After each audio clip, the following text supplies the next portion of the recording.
Welcome to Multitudes, where we highlight ideas and people that are worth exploring further. In today's episode, with Dr. Michael Donnino of the Mind-Body Research Group, might just change the way that you think about chronic pain. 8% of Americans suffer from chronic back pain, and I used to be one of them.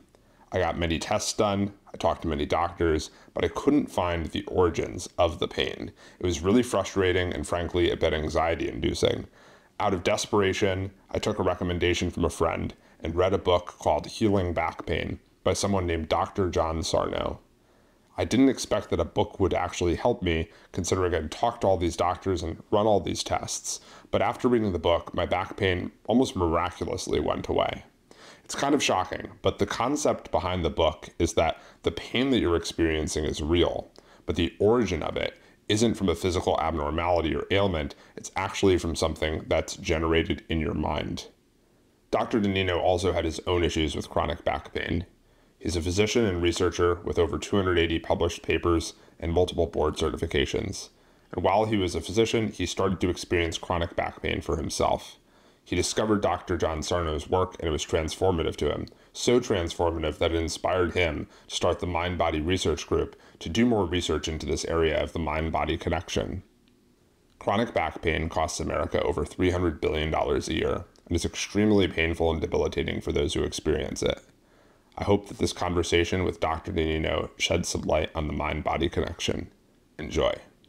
Maybe we could talk a little bit about sort of maybe your background before we get into this topic around the mind-body connection, about back pain and chronic pain. And because I think that what we're going to talk about around that is going to some people who might not be familiar with the work of Dr. Sarno, might seem a little bit mystical or a bit woo, or however you want to describe it.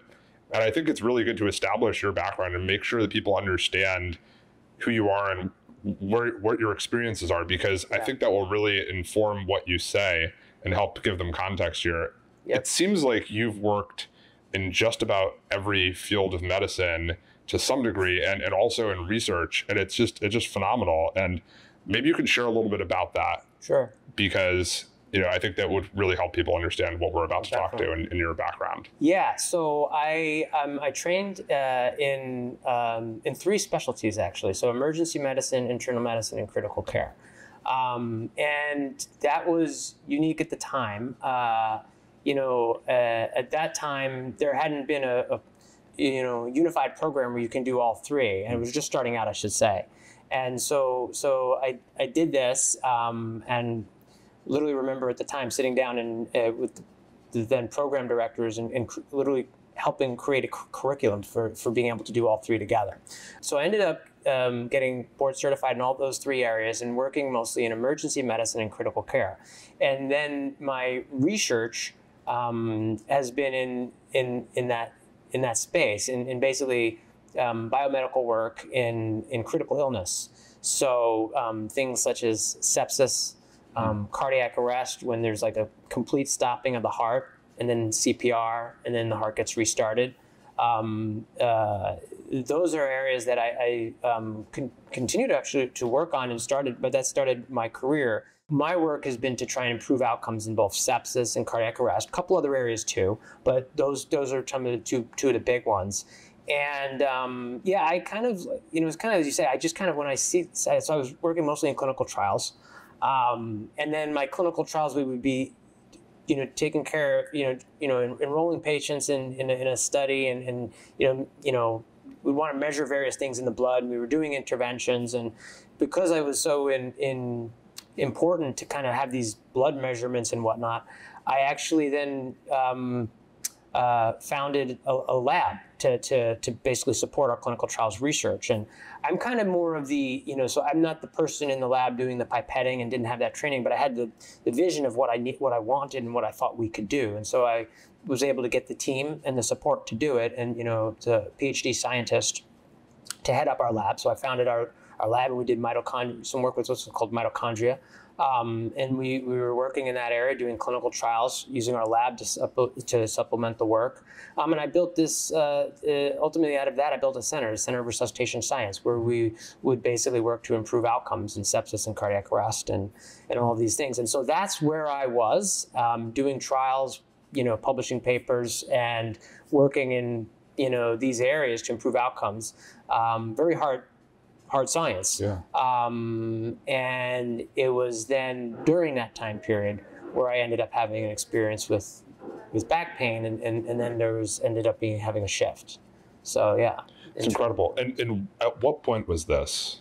About 10 years ago, I, was doing, again, my typical work. I was rounding clinically in the intensive care unit, working in the emergency department, and, also managing this, the research team. You had the center at this. Had the center at this point, and everything's going great, and I started developing this nagging back pain. So, all good doctors, I ignored it at first, right? So, but it just kept kind of kept worsening. And I also had developed this kind of tingling sensation, medical term is paresthesia, but I had this tingling sensation going down my leg, and it just wouldn't stop. And it, kept, and I'm just trying to power through everything, and I, to the point where, I'm literally rounding with the residents and then going into the break room and lying down on my back to try and get some relief, and one of my colleagues found me lying down on my back in the office one day, and, she's like, dude, you gotta get this checked out.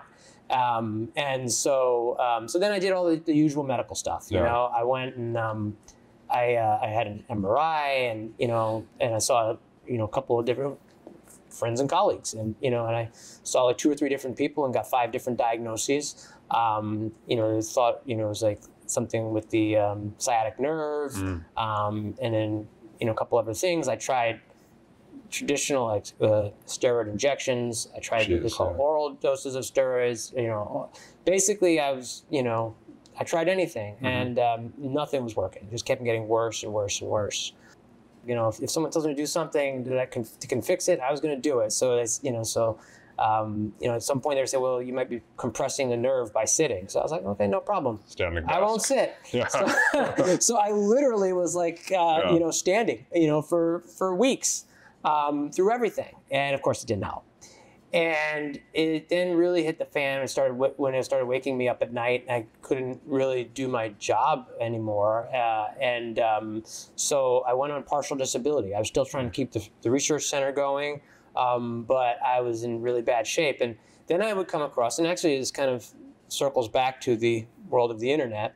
I was desperate, and I would notice on some of these blog, social media, everybody had a solution for back pain. Try this, try that, try this. I did that, stress this. But every now and then you come across somebody who says, get this book, Healing Back Pain by John Sarno, and you'll be fine. So I discarded that, several times, I'm like, get a book, that's not going to help me. But then I started saying, but you started seeing multiple people just saying how it's like a life changer, and it was the same thing. It's always the same story. Get this book, it'll turn things around. So I was like, well, and I looked it up. It looks like some kind of meditation thing. I know it's probably not me, but I was like, what the heck, I'm desperate. $10. $10, right? It's a book, It's a book, right? So that's exactly it. So I went over and I picked up the book. And I should say, and this will explain a little bit behind it too, but right before, my pain had been mostly on my left side and down into my left leg. And I also been doing physical therapy. And because I was like, well, I'm never going to, I'm going to make sure that my right side stays good. So I was doing physical therapy on my left, but I was also doing physical therapy on the right side, because I didn't want this to work. And ironically, like 2 weeks before I ended up picking up the book, the pain started going down the right side too. Anyway, I'll come back to that. So now I pick up the book.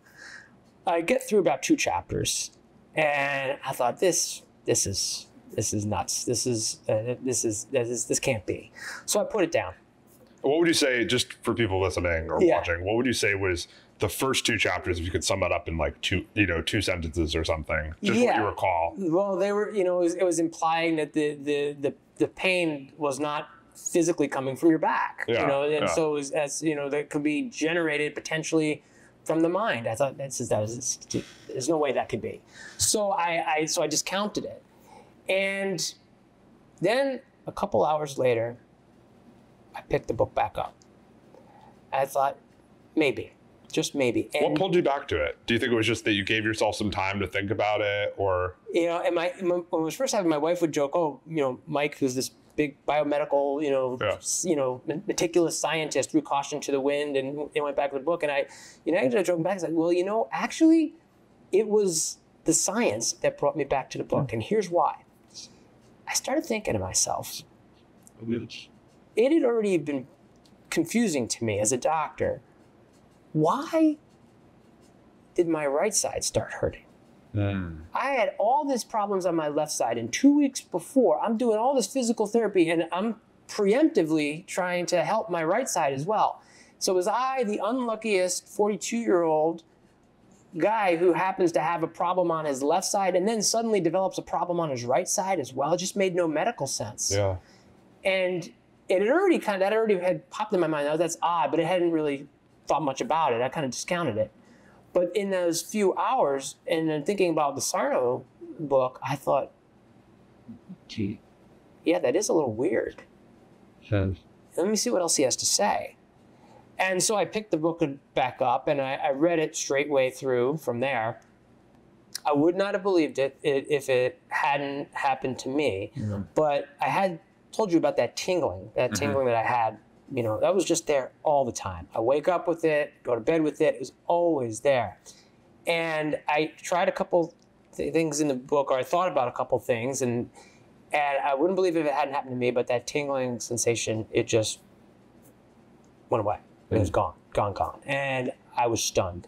At the same token, at that point, I was hooked. I was like, okay, this has got to be a thing. That doesn't make any sense. And my pain started feeling better. I mean, it was still there, but I had like almost a different orientation to it. And so now I was, determined to dive into this more. I connected with a guy named Howard Schubner, who's was out in Michigan, had been, he was a physician who had a similar experience, and he was helping people. He's now retired, but he'd been helping people clinically in this space. So I connected with him, and had a long talk about all these things, and he had some online program, which I kind of did portions of it, and over the next 3 or 4 weeks, and applied some of these concepts from Sarno's book, and 4 weeks later, my pain was gone.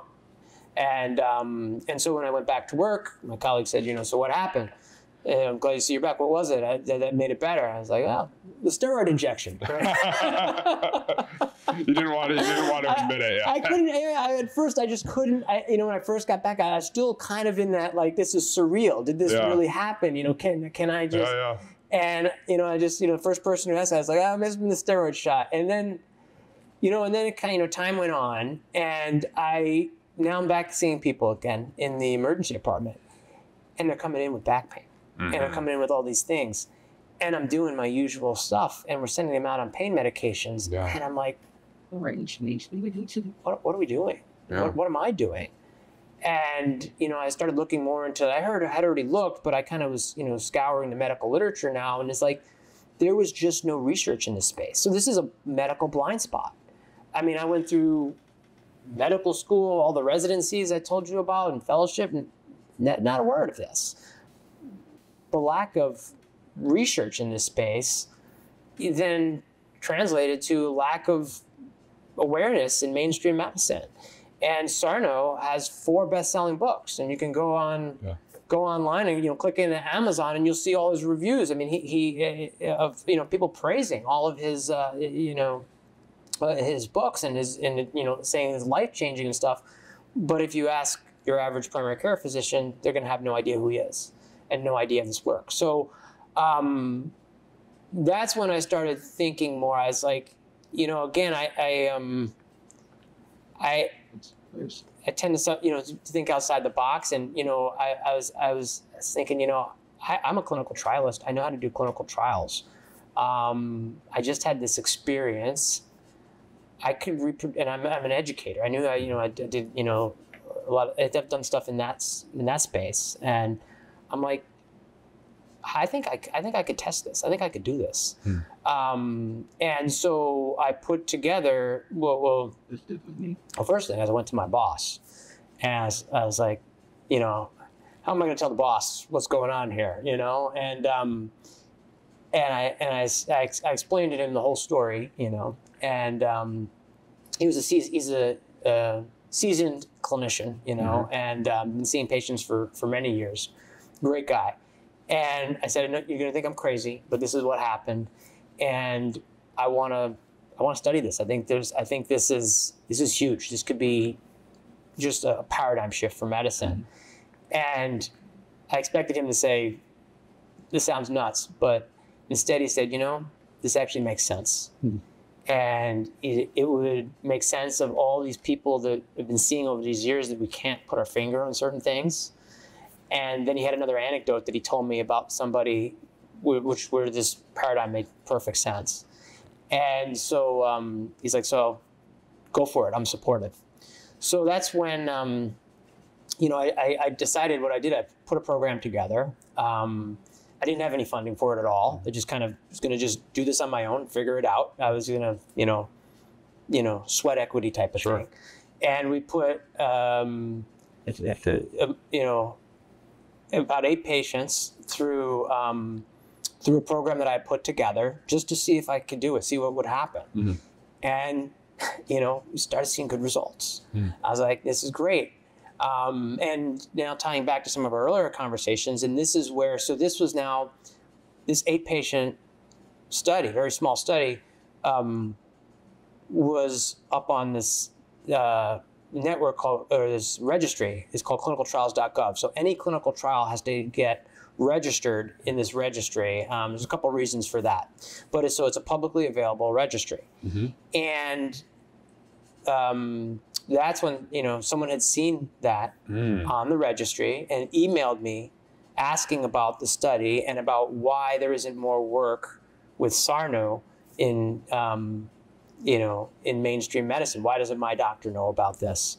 And then it kind of snowballed from there. That's when I got connected with Adam D'Angelo, and then he ended up supporting what then became a randomized trial in this area, and so that ended up being pivotal, because then we moved into the randomized trial. And the randomized trial, was that specifically to people who were dealing with chronic back pain, or was that it? Because then you also moved beyond that to looking at other conditions like long COVID. Yes. But maybe let's talk about the randomized trial. What was that like? What was sort of the biggest change that you saw going from that small group to this randomized trial? Learnings there, things that surprised you? Yeah, so the randomized trial is going to be a whole new challenge. And in fact, you know, some senior scientists said, you're not going to be able to do this. And the reason is because you know, we wanted to randomize people and have control groups, and that would entail that they wouldn't know what you're going to do until you get there. And that poses 2 big problems. One is, if you don't buy into this approach, you're not even be able to get started. Because if someone says, I don't agree with this, you're done. What do you mean by that? Do you mean that they're skeptical of the concept behind it, so they won't try, or they're not open-minded enough, so therefore they're not going to be able to sort of have the information integrate into how they're thinking and viewing the world? Or what do you mean? Right. So I mean, like, so up until now, and myself was still also in that box. You know, I had thought, you know, my problem was from, you know, sciatic nerve or from this and that. Some injury. Injury, right. Yeah. So, and most people do. And so if now all of a sudden, so with the pilot study, the non-randomized one, you know, for the small 8 patients, I would just explain to people, this is the hypothesis, this is what we think, and we would like to test this. And so then someone could say, oh, great, I'm all in. Or they had the option to say, I don't know about that. This doesn't sound, you know, I don't know if it doesn't, I don't buy into that, and choose not to. And so what I mean is that, so then there was that risk if, you know, you randomize somebody And I should explain, step back too and say, when you do a randomized trial, for good science, once you randomize people, in general, there are some mild modifications that you can make to this, but in general, that's the group that they're in, and you count their data no matter what. Sure. Now we're afraid, so we randomize somebody, and basically say, okay, here's what we're doing. We're doing an approach where we're looking at the concept of this pain coming from the brain and not from the muscle or the disc or whatever. Mm-hmm. But the concern I had was that someone could say, I don't agree with that. I have a disc problem, or I have a muscle problem, or I have whatever it is. So thanks, but this isn't what I thought I was getting into, and I don't want to do this. And if that happened, then we would have to kind of, unless we modified our approach a little bit, that kind of counts as like someone you're kind of treating. And so that's a challenge. It's a major challenge. The other thing is the other challenge that we had was that if someone's coming into this, and you have a control group where they're not getting anything, but here on the other hand, you're getting, for lack of a better term, I'll call it the Sarno approach. Then there could also be I don't know what I want to term it, like a placebo effect, or the concept of they're just getting any kind of intervention, and the other group knows they're not getting an intervention. So you could potentially see a difference, but it might not be just because of Sarno. So to get through that challenge, we actually created a third group where people were given mindfulness-based stress reduction. Now, we incorporated that also into our Sarno work, but we had an independent group that just had mindfulness-based stress reduction. So we had a control group, then we had that just usual care. They could do whatever they want to do. Then we had mindfulness-based stress reduction, where they actually thought that they were getting the treatment. Now, it's important too, as someone who's, they were told beforehand that there's going to be differences, and at the end of my protocol, because I want to be, anybody who participates in the research, I want to make sure that they have the opportunity to benefit. So at the end of the study, we made sure we offered those people the Sarno approach as well. So we left no one behind. Sure. But in the study itself, we had the control, we had the mindfulness-based stress reduction, and then we had the Sarno arm. So we had 3 arms. So now we were able to tell the difference, not just between the control, but also between and mindfulness. The other thing interesting about mindfulness is that mindfulness is not even just a placebo. It's with a term, the medical science of a term would be an active comparator, because that has been shown to have some benefit. Sure. So it's an active. So we now are comparing ourselves to an active comparator group, and so that was the design. And then the big question was, what's going to happen when we bring everybody in and tell them? So literally the first night of the program is basically spent explaining what I would say how this brain back connection happens and how it's possible. And all these things that are in the world that we don't even think about, on a daily basis. But if you do pause to think, it's kind of amazing how they're connected. So, for example, you see someone blush, their face turns red, and we just accept that.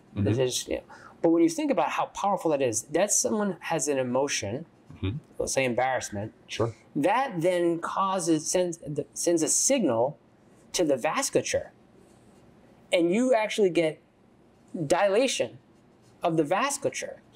So this is an example of an emotion causing a physiologic change in the body.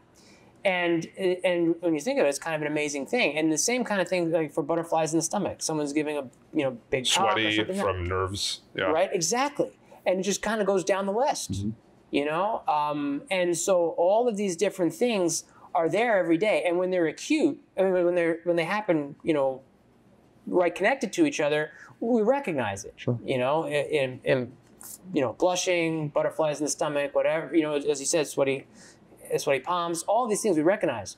So then you'll say, well, is it too much of a leap to then say, well, what if these things happened on a more chronic basis? what if stress and tension, not properly processed, was actually causing a tightening of the back muscles or sending a pain signal? Because another example uses facial muscle expressions. We don't even think about it, but like if someone's happy, all of a sudden if the facial muscles are going to contract in a certain way, we don't think about it. Well, so too, the same thing could happen for back muscles, like tensing up, right? So we'll talk about that and that mind-body connection. And knock on wood, is because every time we do this, it's a new adventure. But by and large, 95+% of the time, people are in. Sure. And we kind of go for it. Now, they are screened in the sense that they know they're getting a mind-body approach. Mm-hmm. So if there is somebody who's like, would never kind of consider some of this stuff, then we're probably not going to see that person. But nonetheless, most people are surprised on that first night about what we're saying. But at the same token, with the way we have designed it, most people are interested and then continue to follow through. And did so in our pilot study. So in our pilot study, virtually everybody followed through. It was a smaller study, 35 patients overall, and about 11 or 12 in each group, and which actually kind of speaks to the power and magnitude of the effect, because we saw a statistically significant difference, between the Sarno intervention and both the other groups. And the differences, the actual treatment differences were very big. And I've been, as we talked at the beginning, on my Bible, so I've done 10, 15, maybe even, I've probably 15 clinical trials, mostly in the, up till when I got into this work was, in the biomedical space and the, sepsis, cardiac arrest. I mean, the treatment effects that we're seeing here are just enormous. I mean, I'm clawing my way up to find a treatment effect in that area. And, this is just these huge effects. And, just to get an idea, I mean, we talk in means and medians, but to get an idea of the magnitude of effect, for example, like we asked people at the end of the randomized trial on a scale of 0 to 10, now how's your pain doing? 64% of people in the Sarno group had a 0. And you looked at the control group, it was 11%. And then the mindfulness, which does help to some degree, was still only 25%. Yeah. And then we changed that to 0 to 1. Now we're up over about 75% for the Sarno, and the other two groups didn't change. So just a huge difference in effect. And even those people who didn't select a 0, that remaining percentage of, a lot of them were had some improvement. So we were seeing a big effect, and the biggest effect too also is with activity. More so, and meaning that like when people get back pain or whatever it is, they start to restrict their activities. And we saw, and I think probably even more so than the pain, the capacity to return somebody into activity was markedly better in the Sarno approach. And so that's a very big difference.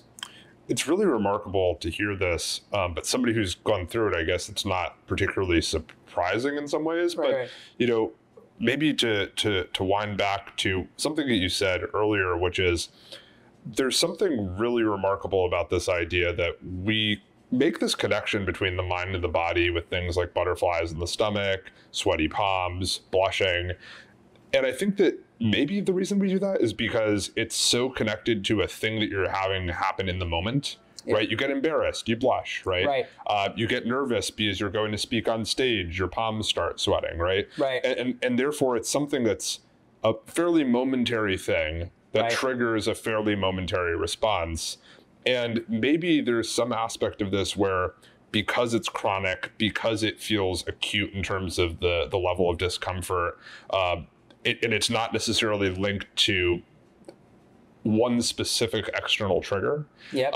that makes it a lot harder for people to be able to, without maybe some intervention or some sort of book or material explaining this to them, Yep. to actually be able to say that is something that's mainly something from the mind versus some injury. Right. Is there some aspect of that where the trigger is is maybe less obvious? Yeah, totally. And there's actually a second mechanism also, which I'll tell you about with conditioning. But, it's funny, like halfway through my personal episode, when I was in awful pain, my wife said to me one day, accurately, but at the time I didn't realize, she's like, do you think stress can be contributing to this? So you know what my reaction was? I was like, no, of course not. And at the time I was like, so I'm an emergency physician. I don't get stressed. I was at a blind spot, and anyway, of course, that night, I actually ended up having more pain, but didn't really make that connection until, months later. I went back and laughed. But yeah, I think it's very true that you don't recognize it with the chronicity of it. But there's also another mechanism here, and this is really fascinating. The concept of have you heard of the Pavlovian dog model? Sure, but maybe explain it. Yeah. So Pavlov, is a scientist from many moons ago, and what he did is he took some dogs and he put food in front of the dog, and the dog salivated. And so then he rang a bell in front of the dog, and the dog didn't do anything. Of course, it was just a bell. But then he put the food in front of the dog, rang the bell, and the dog again salivated because the food was there. And then here's the magic. Now he takes away the food, just rings the bell, and the dog salivates because he had successfully now conditioned the bell to the food. So now the dog is salivating to the bell as if it's food. Well, this is now a very key part of the whole hypothesis here, is that you can have pain from this underlying stressor source, but it can then get conditioned to an activity or something like this. So for example, going back to sitting with myself, every time I sat, I'd bring on the pain, but it wasn't necessarily that I was stressed at every time that I sat. At some point, I must have sat and then conditioned myself to the sitting, meaning that, okay, the brain kind of picks up on that. Okay, sitting, pain. So then the next time I sit, brain thinks pain. And so this can then happen with bending and all of these different activities. So you've now conditioned yourself to all these activities, and so then that ends up being part of the therapeutic process is to figure out how to break those bonds, so I think those two, you have two separate mechanisms in play that are leading to the pain, so that can then kind of create a scenario where it's hard to put two and two together, without kind of getting some kind of insight on it. It's interesting because people say to other people, "You look tense," and we don't necessarily make that connection that this tension, which is usually brought on not by physical factors but by emotional factors, ultimately causes us to tense up, and that seems like it's a major aspect of this. Could you speak a little bit about maybe different types of stress that people have and that you've seen as being things that are maybe chronic types of stress? I mean, I'm sure work related stress is part of it. Have you seen like different relationships between types of stress and how that might inform chronic pain? Yeah, interesting. So, we often joke too is that if we had to get rid of stress, then we'd be out of business and nobody's pain would get better. Yeah. So the way the stress is processed is really a key part of the program and of the healing. And that's another funny thing, all this training in medical school, all these things and life, frankly, and nobody actually says, okay, here's the science behind how to process stress. Yeah. Right. And so So we also say, so stressors, processed in a way that's not helpful, often kind of the natural tendency is to kind of repress things, and that can actually kind of build up internally. I think we see, stress from all sorts of things, whether it be, work, family, those types of things, some previous life event where there was some trauma or whatnot. Yes.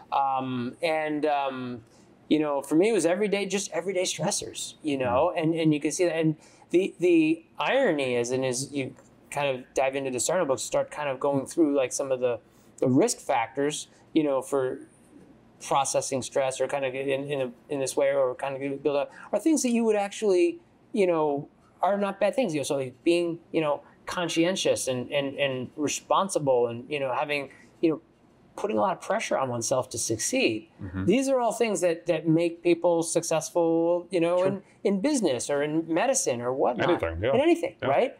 But all of those, those characteristics of kind of, and turning inward, pushing and putting a lot of pressure on the individual, if not processed in an optimal way, can actually then come out in your back, your head, other different areas. And oftentimes talks about, having perfectionist tendencies, things like that.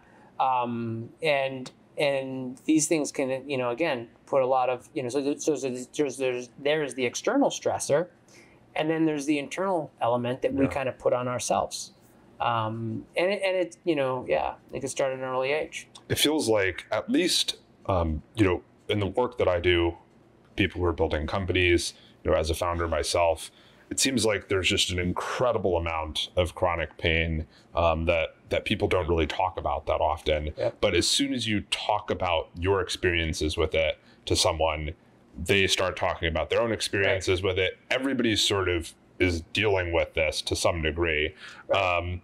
And there's something really interesting. I read this book a few years ago called The Upside of Stress.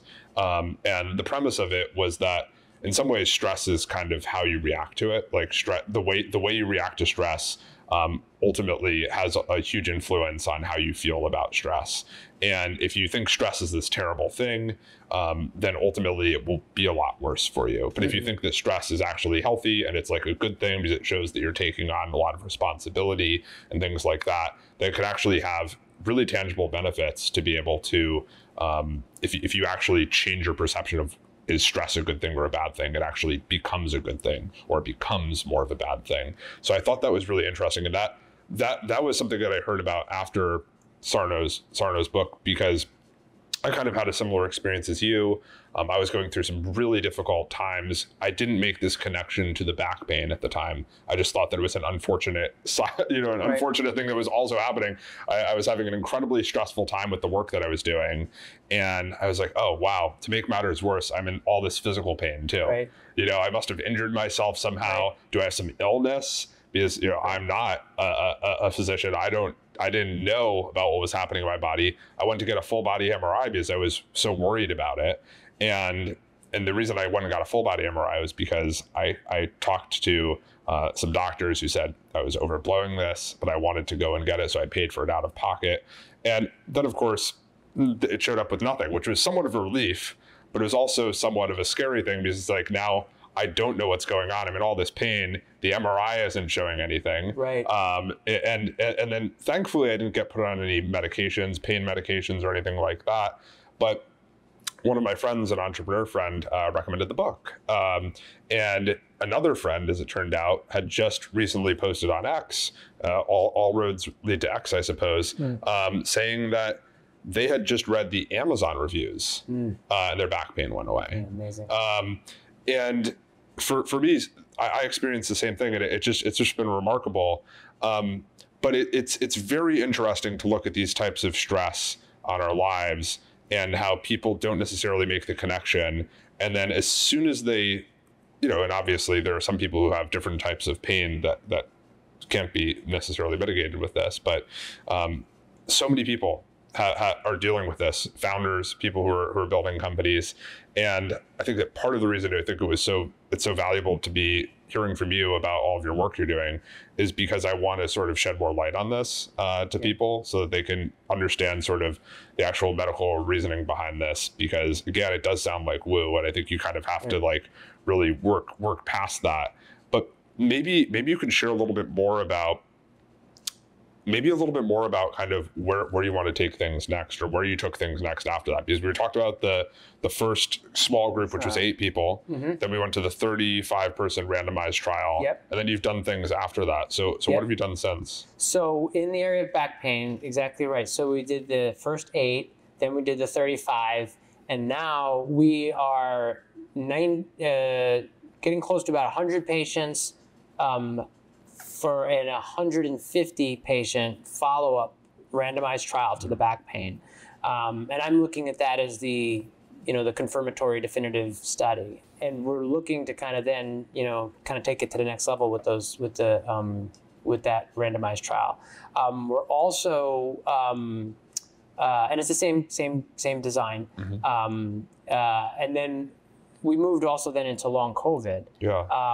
And that was kind of it was interesting how we kind of got into that space. How would you define long COVID? Because people hear this all the time, and a lot of people feel like they're suffering from effects of long COVID. But I don't necessarily know. I certainly haven't heard sort of a very clear-cut definition of it, and I bet you a lot of people watching or listening haven't. So how would you describe long COVID to someone?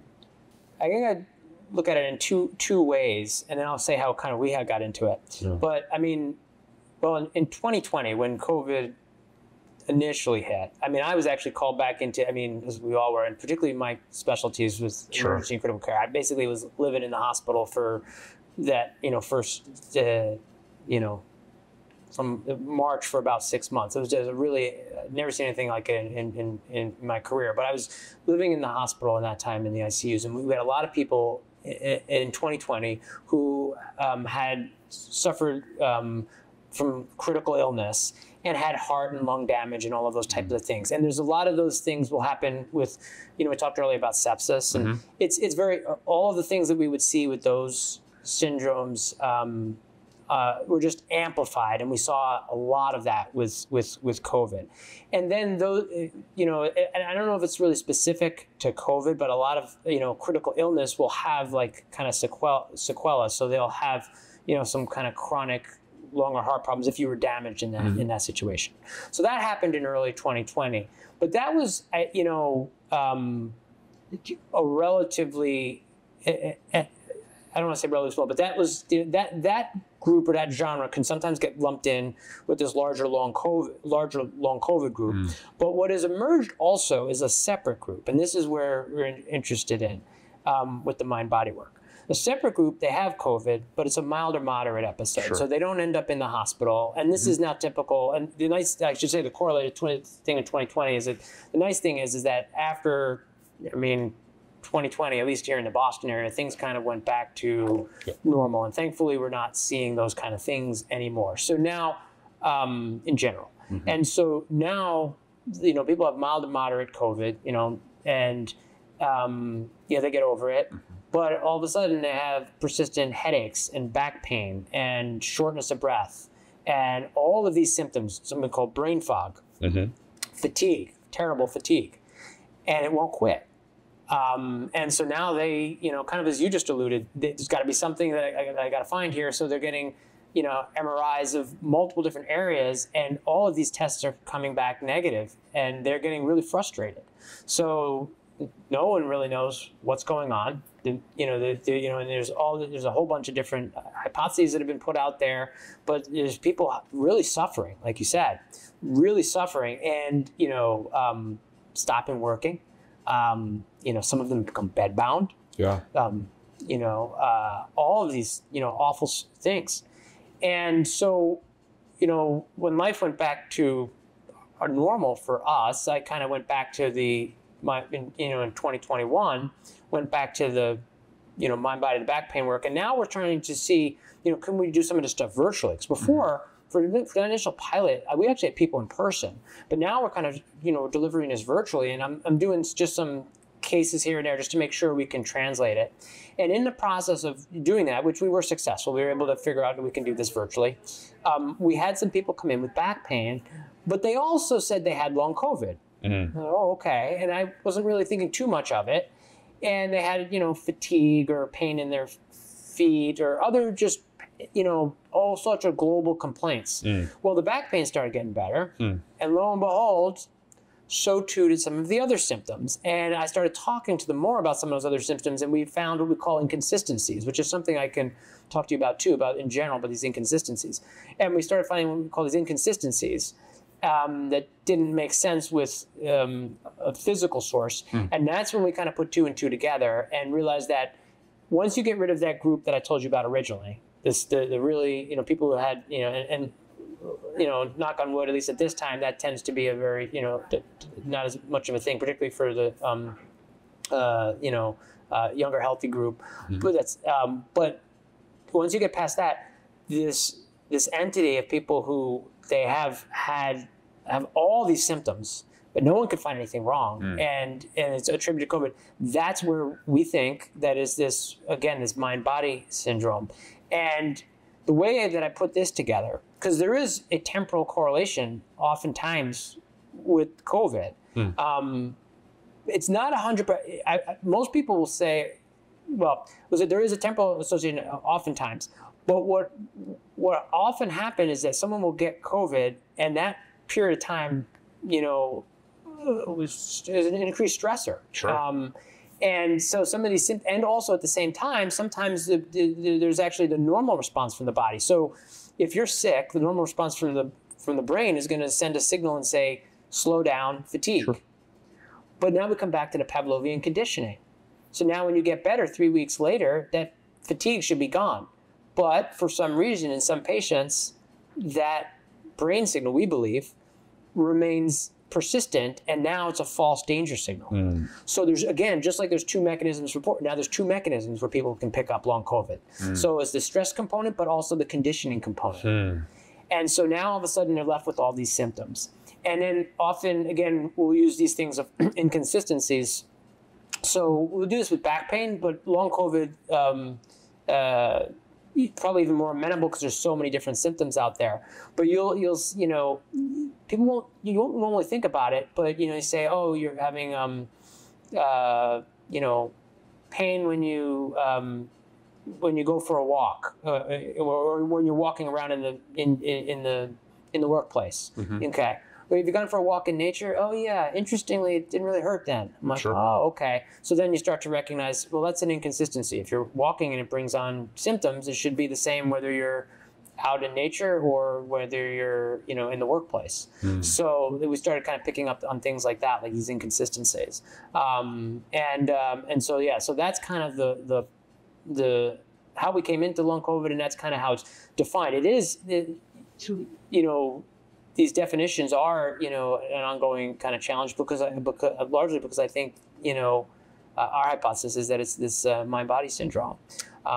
So we took 23 people through, kind of akin to that initial 8. We did it with 23 people. We brought them through. And again, I wasn't sure what people would think that first night. 22 out of 23 were all in. One person was not. He didn't think that this matched up with how he thought things went together.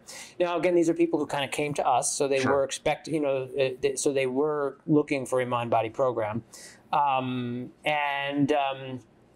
Again, we started, every patient had some improvement, and there was a statistically significant improvement in every symptom domain that we measured. So meaning, we measured pain, we measured, and here's the cool thing, we measured things like, GI distress. We measured things like brain fog. That actually had improvement. Fatigue. So all of those domains improved across the program. And kind of typical again with the, some people had, there's a couple people who had very dramatic improvement, and, some people kind of lingered along. But, in general for the group, people did well. And so now, again, thanks to Open Philanthropy Project, and I should say with that original, again, Adam helped there and Jim had supported our group. And then with the Open Philanthropy Project, now we're doing a randomized trial of 180 people, and we're doing the same kind of model. We're doing the 3 different groups, and hoping to see if we're effective in that space. So we don't know. I almost struggle to articulate this question. There's some aspect of this where I think there's a lot of sensitivity around potentially challenging people's preconceived notions around, how they think what they think the origins of these various health conditions are that they're experiencing. I mean, somebody who feels like they have some sort of injury, let's say their back or something like that, to be told that it might not actually be a physical injury, it might be a manifestation of something that's happening in the mind, is pretty close to just saying it's all in your head, right? And there's this aspect of that where you don't want to trivialize this at all, right? Right. It's a very real thing that people are feeling. Right. The source of the real thing is different. Yep. But it's not denying that they're experiencing this incredible discomfort that's debilitating. But how do you think about navigating that? Because I think especially with things like long COVID, even more so than maybe something that seems like it's a physical injury from a back injury from sports or something like that. Right. It seems like this is an ultra sensitive area. Yeah. But if you can sort of navigate that and help people get to a point where they have more openness, right.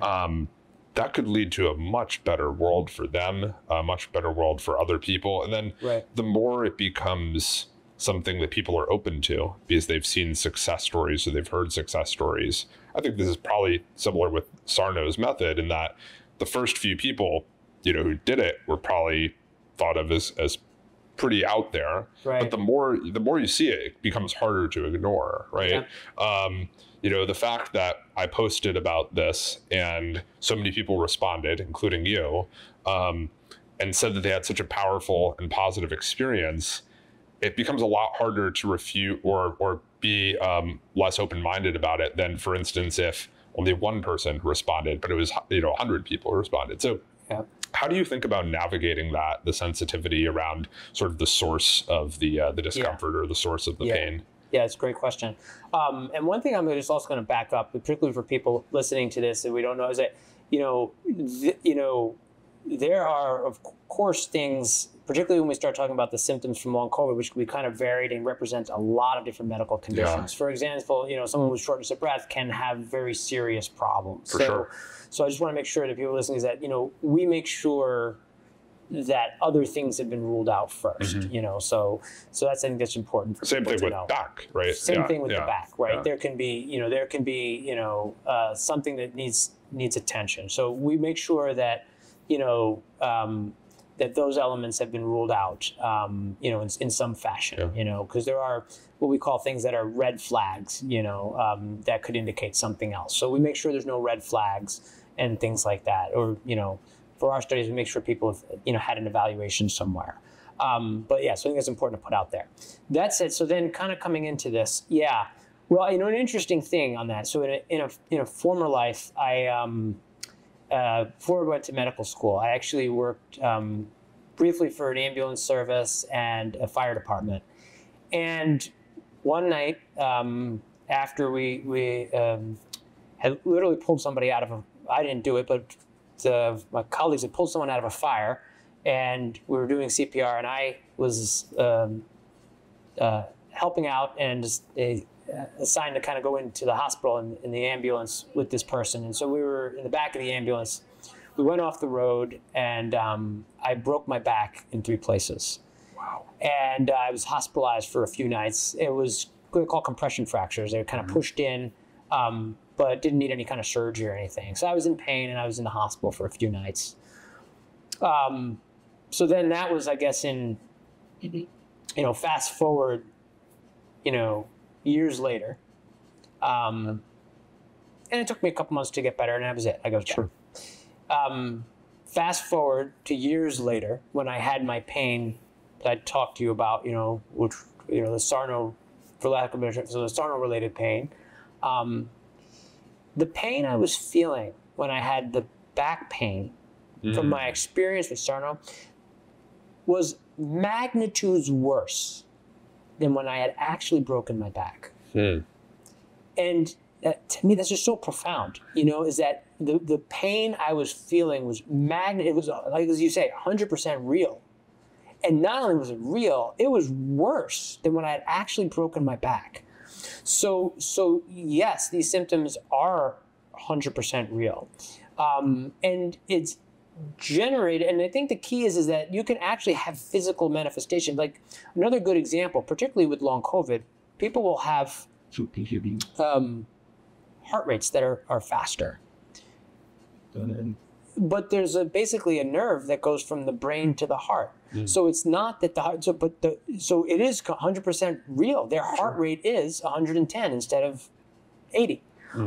But the brain is sending a signal to the heart. And you can see that again. That's another example of things in every day. If if all of a sudden someone were to scare someone, their heart rate would go up, right? Nothing changed in their heart, but the brain signal said, fear, danger, sent a signal. Fight or flight. Fight or flight. Yeah. Right. So those things. So these are absolutely real. But the brain is, and in some ways, a way to breach some of these things is that the brain sends the signals to do all of these things. In some ways, the perception of pain, is all mediated from the brain in that sense. We shy away from this concept of it all in the head. Sure. Because again, this is real pain. Nobody's faking, and this is like a physiologic kind of process. And then with the long COVID, I think a really cool slide I put up. We do the same thing the first night. We have to kind of talk to people and kind of explain how this works. I put up a slide that basically has all of these symptoms on it. It says, shortness of breath, chest pain, back pain, fatigue, and goes through a myriad of, a myriad of pain in different portions of the body, GI distress, migraine or headaches, whatnot, and say, well, what does this look like? And everyone's like, that's me. That's me. And I say, yeah. Well, what actually this is from, I actually took an article that was based on Canadian war veterans who had, come back from the battlefield. And I just put all their symptoms up on the screen. And it looks exactly like long COVID. And I think that's a powerful slide for people to see. And to know that all of these symptoms that I'm having, and I use the Canadian war veterans, but you see it in other areas, in PTSD, from other wars and from other scenarios, that again, just kind of, shows up and whatnot. And then lastly, the thing I say is that I think this is I have another slide too, of all the people who are affected, different professions and different, and it's filled with everything, because this is just human. Yeah. And I think that once we kind of recognize that this is just just like blushing from embarrassment, or just like sweaty palms, butterflies in the stomach, just like all those are human, so too is this relationship with different pain syndromes. It's just not recognized, and so this is just part of the human. And honestly, too, is that, from my standpoint, and this is probably one of the reasons why I attribute to getting better so quickly. I was just, some people will react this way, some people won't, but I was just so ecstatic. Once I realized this, I was like, this is great. I can get better, and it was that hope that kind of, really was helpful. By the same token, another component that you didn't mention is that can worsen and contribute to these things is fear and frustration. because again, we talked about how this is driven by the, effectively, emotional things. So now, all of a sudden, and long COVID is perfect for that. Yeah. So you have all of these symptoms. They're all real. You're not making anything up. You show up at your doctor's office, and your doctor's like, well, I don't know about this. They don't know what to do for you. They don't know what to do for you. Then they get a whole battery number of tests, and they're like, well, there's nothing wrong with you. That's scary. Right. Yeah. And it's to scary. feel that way. And then angered, right? Yeah. So now they're like, there's just something wrong with me. My doctor doesn't know what it is. And worse, he or she's implying that there's nothing wrong with me. Yeah. And so now that anger and that fear then feed the syndrome. Yeah. And you get into this cycle. And it's the same thing with activities. Right? So if you do a certain activity, and that brings on a symptom, then, again, we'll just use logic, right? Well, I'm not going to do that activity. So then people start to get more and more restricted in their activities, and then the symptom doesn't go away, but it continues to feed back, and you end up in this awful fear cycle loop. It was interesting. One of the papers we put out, we did they call a secondary analysis of our original back pain trial to see if, because we did measure people's perceptions of fear about symptoms, and it looks like one of the mediators of improvement is breaking that fear cycle, meaning that when people kind of broke that fear, that then seemed to correlate with reduction of the symptoms and the pain. So that fear cycle is very important, and breaking that fear cycle. It's interesting, the fear cycle, and also the sort of observed inconsistencies about sort of where somebody walks, how that maybe impacts things. I mean, from my personal experience, I had a lot of pain that I just noticed when I was walking around, but as soon as I was running, which I love to do, right, it went away. Or like the breathing problems, they went away. Right. And yet, like, as soon as I stopped running, when I wasn't exerting myself as much, that was when I was having all the discomfort. Yeah. So, but I didn't know that, and I didn't realize that really, honestly, until we're talking about it now. It was a thing that reading about the Sarno method and sort of integrating that caused the pain to go away, but I never really made the connection about the inconsistency until we were just talking about it. Right. I think that's fascinating. It's fascinating. Yeah, and I look back at a couple things too during my period. I was like, wow, that it makes sense now. It hadn't occurred to me then. And that's ends up being one of the things we do on that first night is we bring up, have people reflect on inconsistencies. And I'm always kind of, when we kind of get to that point, I'm always kind of, are people going to see that? And it just surprises me in a good way every,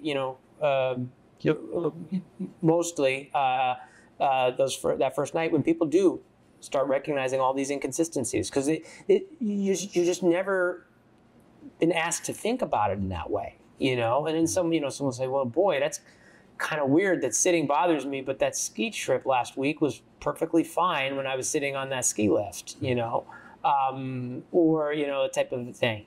The other thing, which is also, this kind of drew out more with the long COVID, we see with the back pain too to some extent, but and it's also would fall in an inconsistency box, but it is this concept of, we have people visualize inactivity.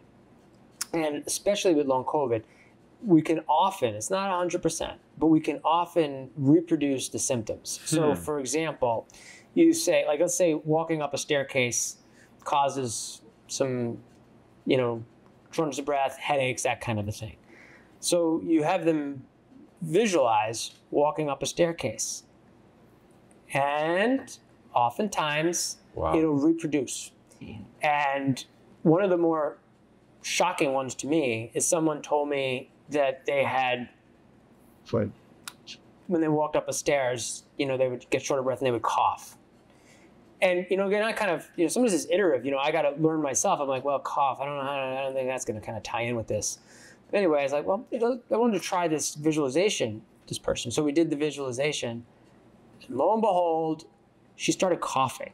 Gosh. And you just realize, just incredible, this kind of connection. So, we use the visualization in two ways. One is for the people that it happens to, it ends up being quite powerful, because then, if you realize, okay, I can visualize doing this, and I had fatigue, or I did whatever that visualization was and you brought on, is like, wow, okay, I wasn't actually doing that. So then that kind of feeds back this reinforcement to, okay, I'm in, this is the thing. So that helps in that area. We call it knowledge therapy. The more people understand about what's going on with their symptoms and their body, the better they seem to get. But the second thing that does is it kind of feeds back into the Pavlovian dog model. So we then what we'll do is now we'll say, okay, so you vision walking up the staircase and brought on, a headache and shortness of breath, whatever we had said. Now let's do that again. But this time you're going to, as silly as this sounds, this time you're going to actually remind yourself you're actually safe. You're good to go. You're here on the Zoom call. You're not really walking up the stair. And that this is just a danger signal from your brain. It just, you're going to just kind of basically tell your brain it's just a danger signal. And they'll do it again and a couple times, and we can basically extinguish that response so that they're no longer able to visualize and bring up the symptoms. So now once we've extinguished that, we then bring that model into the actual activity. So now we say, okay, so now you're going to be able to walk up that staircase. When you get off the Zoom with us and, for the next few days, prep yourself. Remind yourself what just happened on the Zoom.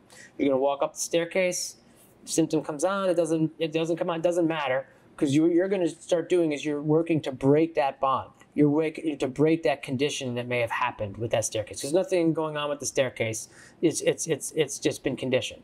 So then they will walk up this staircase, and then over time they will extinguish it in actuality. Mm-hmm. And that's how we extinguish some of these physical connections. That's remarkable. I mean, maybe we can, in a moment, talk about sort of how deep you think the rabbit hole goes in terms of different areas that this might be applied, this mind-body connection. Yeah. And then talk about sort of the research that you're doing now and sort of what the projects you're working on, so people can know how to support them. But before we do that, I'd just love to maybe just have you share a little bit about how you think skepticism gets in the way, potentially is an area that you have to navigate when it comes to people who are looking at, using one of these protocols that you're designing. Because I imagine there's some degree of, if somebody is, and maybe not even like for one of your studies, because you obviously have other things you need to navigate there. But if somebody is looking at this, they hear about Sarno method, for instance, they hear about this book. I imagine that quite a few people who end up buying the book, like yourself, they start out saying, I don't know, doesn't really seem like it makes sense, but I'll buy the book and I'll give it a shot or check it out. And some of them have breakthroughs. They're successful there, and it really changes their life, and they become sort of converted to this idea. But there are probably some people who are just so skeptical that they wouldn't pick it up. Yep. But what's the degree of sort of openness that you think is required to maybe be successful with integrating some of this in your life? Yeah. Well, I mean, I'll speak to with the studies. We have had a few people, knock on wood, and it's been lucky. I feel it's been better than I would have anticipated, actually. That the majority of people buy in and are all in, and then we can kind of bring them through the program. We have had a couple people who were kind of like, I don't know, didn't really buy in. It was kind of hard to kind of bring things along, and those were the people who we did have trouble seeing results. Sure. And so it was a real thing. It was nice that on the flip side, that if people did buy in and were all in, we usually things would work in the work that we've done so far. And the but that is a challenge.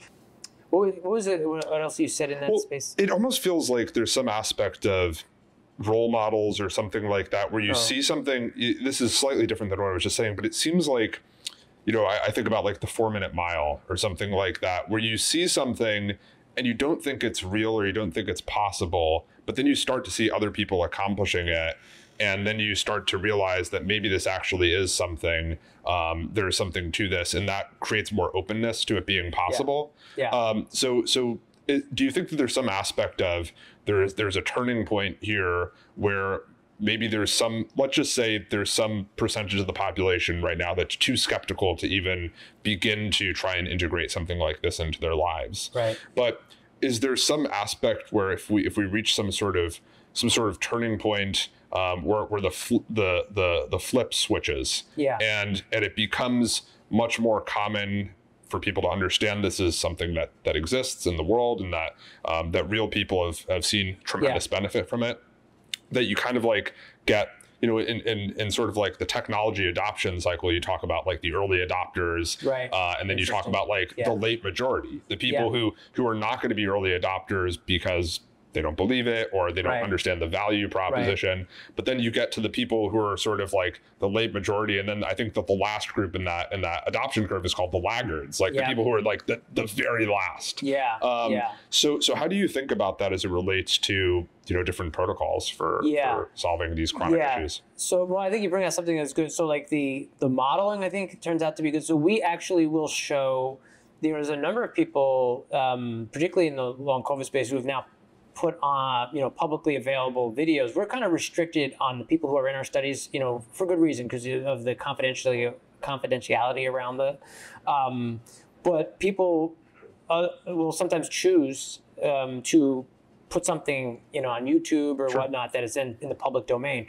So we have a number of those, you know, basically like personal testimonies. And I think it's very powerful when you see somebody, you know, who's gone through it and then kind of can, you know, have a, you know, personal testimony, you know, to the benefit. There's actually a website out there called Thank You, Dr. Sarno, which it was put together when he was retiring. They created this book for him for retirement. It was like basically all these thank yous to him. And there's an online, lives online, and it's continued. He, I don't know if you know this, but he retired. I don't know, I think feels like it's like 5 years ago or now, 5 or 6 years ago. He died about 5 or 6 years ago. 2017 or something like that. Yeah. Thank You, Dr. Sarno lives on, and it's actually, you know, it continues to propagate, and it's just story after story of people who've gotten better. And so I think that's kind of been, you know, that's kind of something we refer people to as well. And I think that's important. There definitely is a continuum. I distinctly remember one person the first night said to me at the end, I said, "Do you have any questions?" And he says, "Yeah, do you have to believe any of this to get better?" And I was like, "Oh no, we're not going to get anywhere here." I was like, "Well, you know," and I said, "Well, we're going to bring you along, and we could, you know, and it is important, but you know," and he was open though. But I think that was the key. I think you used the word open. Open. He was open, and so he got better. Completely. And so yeah, there is this kind of, and like I said, we said, I mean, first I put that book down after the first reading the 2 chapters. And Jim, and we did O'Shaughnessy, we did a podcast with him. I think he mentioned he read Sarno's book, I feel like he said 7 times before it kind of clicked in. You know, he kept reading it, just wasn't clicking in, and he's like, okay, no, so it, you know, so yeah, I think there is this you know, this element of, you know, so we do spend time trying to do just that, like have the modeling side of things. And then the other thing is that there's what I would say is a misperception sometimes by people who are outside of like this has been really hard for me personally, with the long COVID. So people who've come in and come through our program, by and large, all in our pilot program, I can speak because we finished that. You know, everybody except one was you know, first person just, you know, one person just didn't buy in, didn't want to go through. The other 22 people were just so grateful, you know, and just, you know, really just very happy to be part of the program. I thought, you know, I would just reach out to some of these organizations to try and help with our recruitment. But it's not always perceived in a good way. And so some of this, so we've had some challenges from people. I like to think if they, you know, and I think it comes back to what you were saying before. I mean, you know, I don't think, you know, about, you know, are they saying it's in someone's head, which is not at all. That's not what you're saying, yeah. And so that misperception from the outside can be a problem. It's a really difficult, it seems like a really difficult sort of communications challenge where you're not saying that the things that people are experiencing are in their head. Right. Those are very real physical manifestations. But in some cases, you know, not all, of course, as we were saying before, these are things that are being generated through the mind and through these triggers and various aspects, and that relationship to someone who is a war veteran is really apt, because, you know, most people are not active duty in military. You know, they haven't served in the military.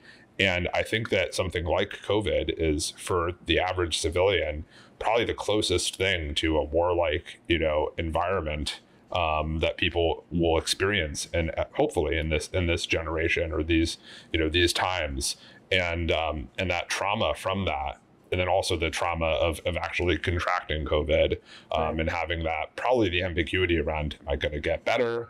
Am I going to get worse and worse? That's a really scary time. It's different than, you know, I think that the flu is something that, you know, more common flu is something that people are just used to having as a seasonal thing. Right. And I was hospitalized for the flu many years ago, and it was scary, but it didn't feel, it felt different than COVID, where I think that for a long time, people really associated with almost like close to a death sentence, you know, and for good reason, a lot of people were dying. But the trauma associated with that is so acute. Absolutely.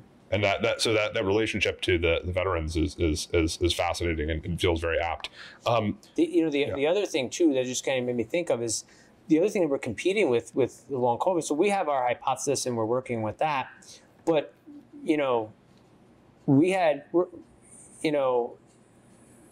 one of the participants in our study, you know, during the process had been seeing, because a lot of these people have been seeking care from multiple physicians, you know, not just primary care, but neurology and cardiology, all these things, and looking for answers, not getting answers.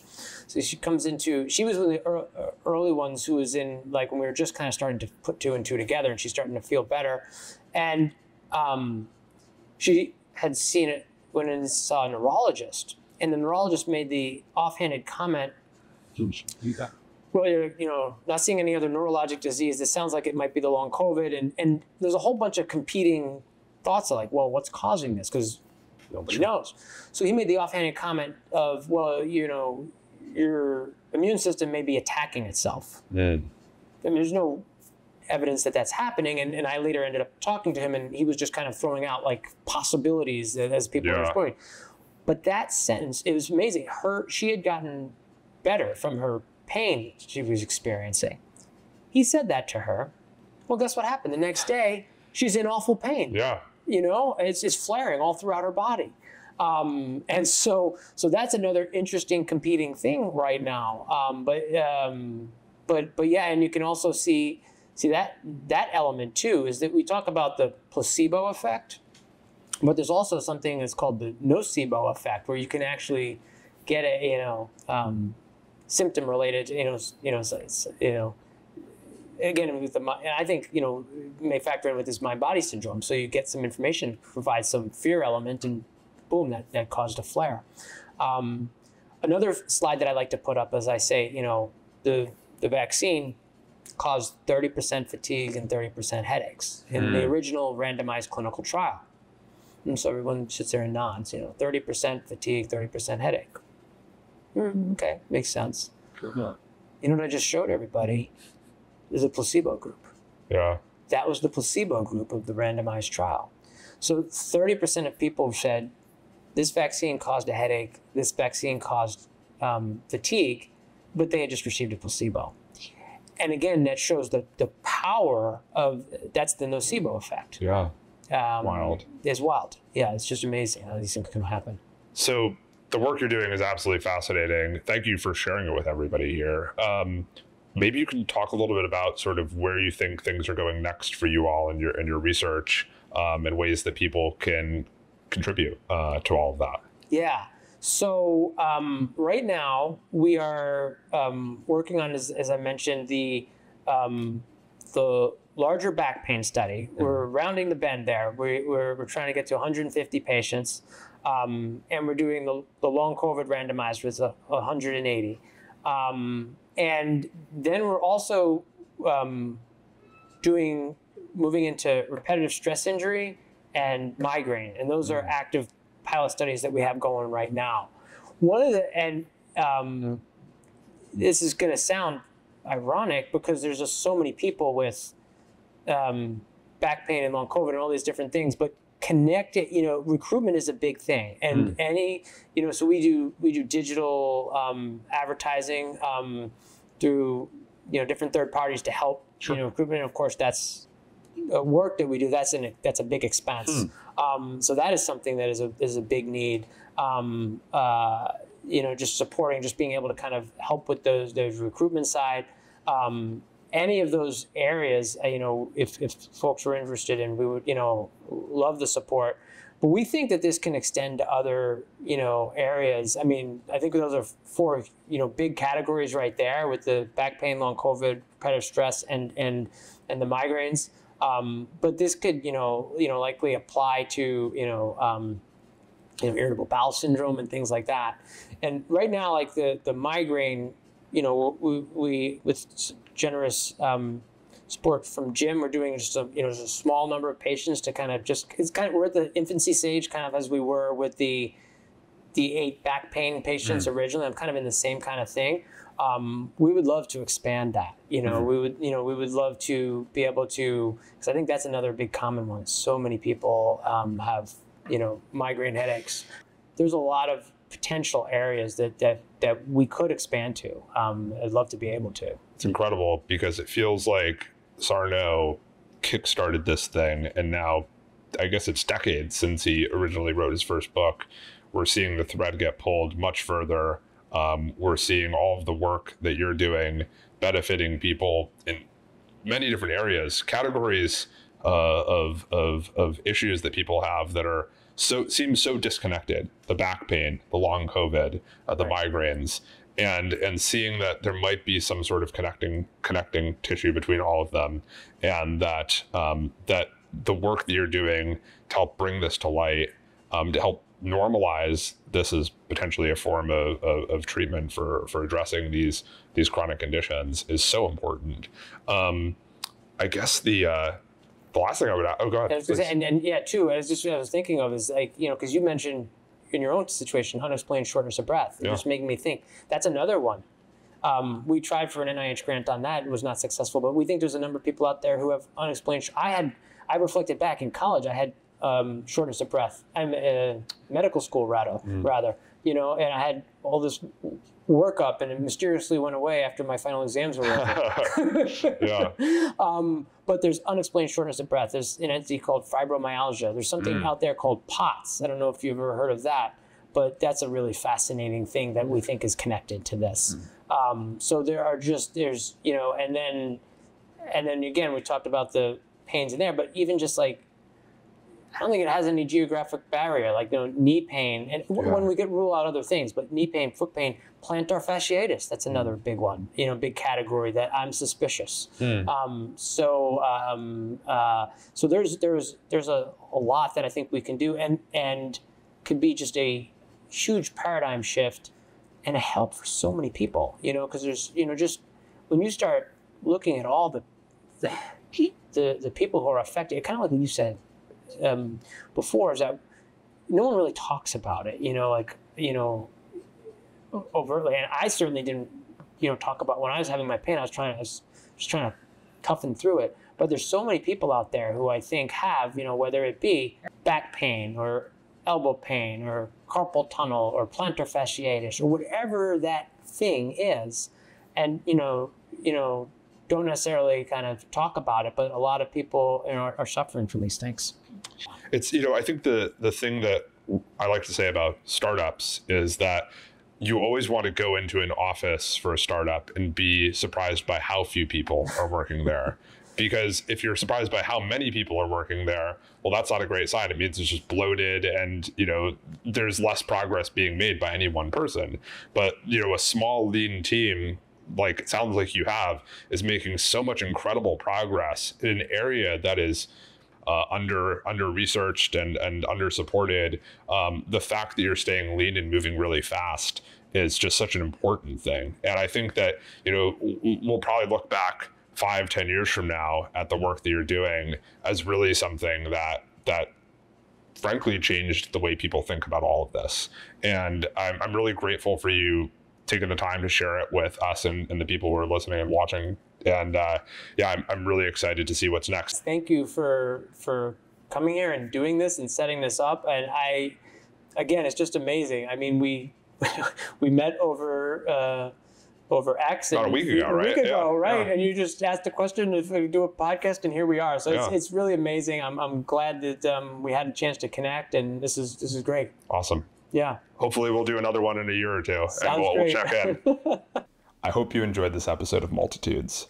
The goal for this show is to highlight ideas and people worth exploring further. If you'd like to go deeper on the ideas discussed today, you can check out the transcript and much more at multitudes.weiser.io. If you enjoyed what you listened to, I'd appreciate you leaving a review or a thumbs up, and of course, subscribing for future episodes.